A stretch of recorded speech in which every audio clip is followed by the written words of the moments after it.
Hello everyone and welcome to the WildWeiler Weekly Wrap. As always, I am WildWeiler. It's been a big, huge couple of weeks here because life happened hard and life happened fast. And I have a bunch of things to talk about. But before I jump into all of that, I want to ask, how are you doing? Seriously, how are you doing? Life has gotten kind of tough recently, I think, for all of us. And now that fall is officially here, I'm hopeful that the cool, crisp air gives us an excuse to relax, let ourselves solidify like Jell-O in a refrigerator. You know, rather than just being a big goopy mess. Unless, of course, you're into that. I'm not here to kink shame. Speaking of cooling off, though, to my absolute joy, my two cold-based fictional loves had major milestones this week. First, the series finale of the television show Snowpiercer aired yesterday. Now I can tell you all that the series as a whole is done, complete, and worth watching, honestly. I think of the whole 40 episode run, there are only two episodes that I skip over when I go back and rewatch it, which is really good. That is a 5% miss rate. And if you look at shows like Star Trek or, dare I say, Naruto, there are dozens of online lists about how you can get through this show without having to watch all the episodes. So that's pretty good, if I'm honest. On that note, I'm not going to spoil anything. I'm not going to tell you why I skipped these episodes or most importantly what happened. I'm just going to jump straight to rating the series as a whole. So, Snowpiercer, the television show, the complete work consisting of, as I said, 4 seasons, gets an 8 out of 10. And the only thing that frankly costs it the 9 is the 4th season doesn't come together super well. And this isn't in a story sense. This is in a, it's your last season and we slashed your budget to absolute ribbons. There's a lot of editing choices that are clearly made because there was not enough footage to edit it correctly. And that is not the fault of any individual creating the show. That is the studio's fault. I recognize that. But it does unfortunately mean, like, it's not perfect. Like, it's just not perfect. That's kind of the thing. The other thing, as I mentioned, there are a couple episodes I would skip over in the future.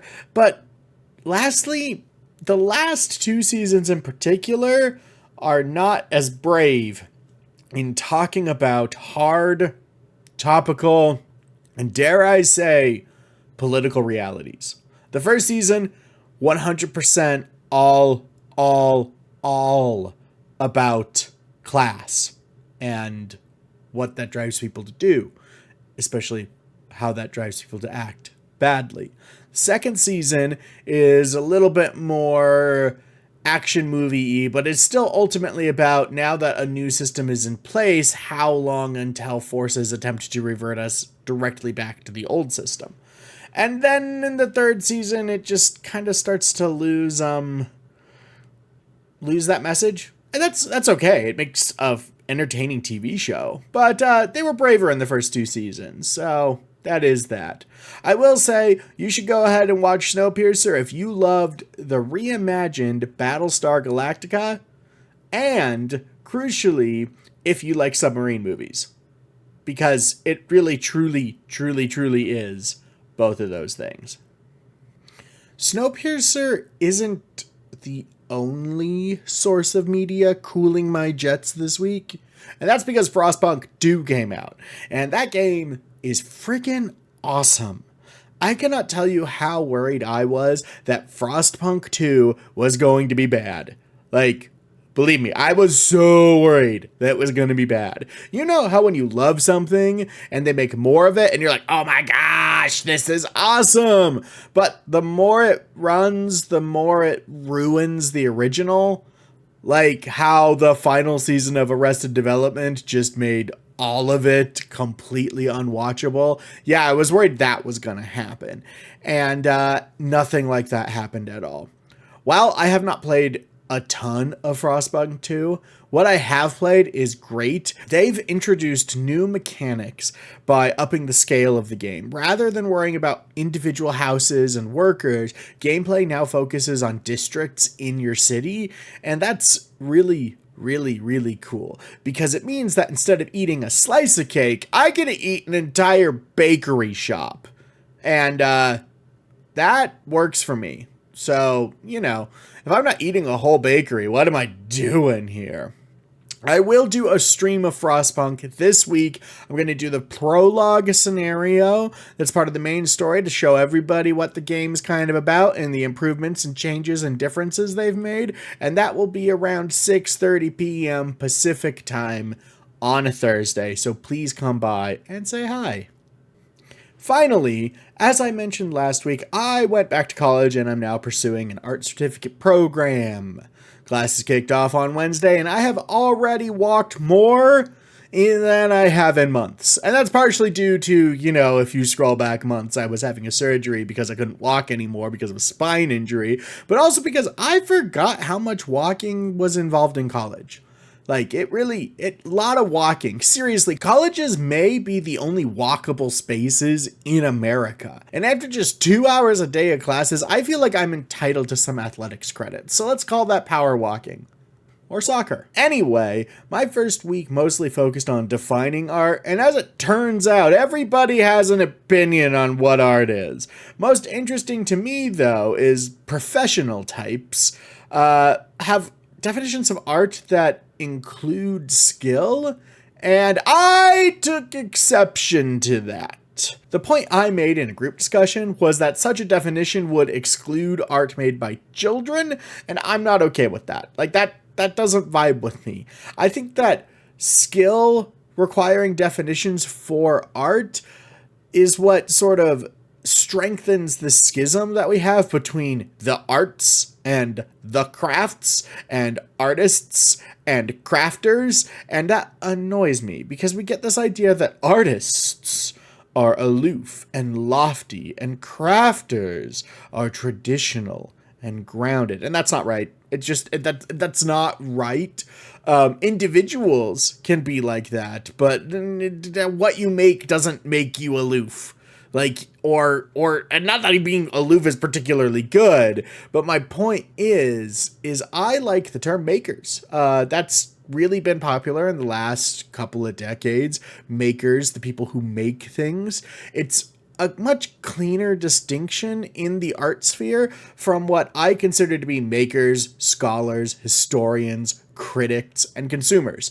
People can be more than one of those things, but there is no reason to bisect the people who are doing the making or creating, if you want, from each other in a way that we don't do with consumers. You know, we don't have a different word for a person that exclusively consumes still life paintings. So why do we have a different term for somebody who exclusively knits? You know, like that's just me.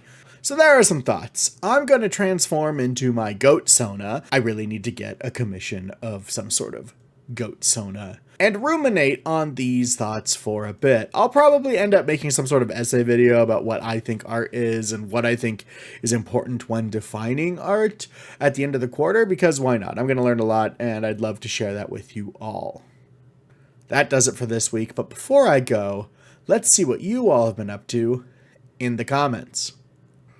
Since I was out last week, it's not like there's been a lot of comments to go on about, but you guys did say some really nice things that I definitely want to highlight here. First and foremost, we got a couple of comments for my Superliminal videos, and number one, it's been well received.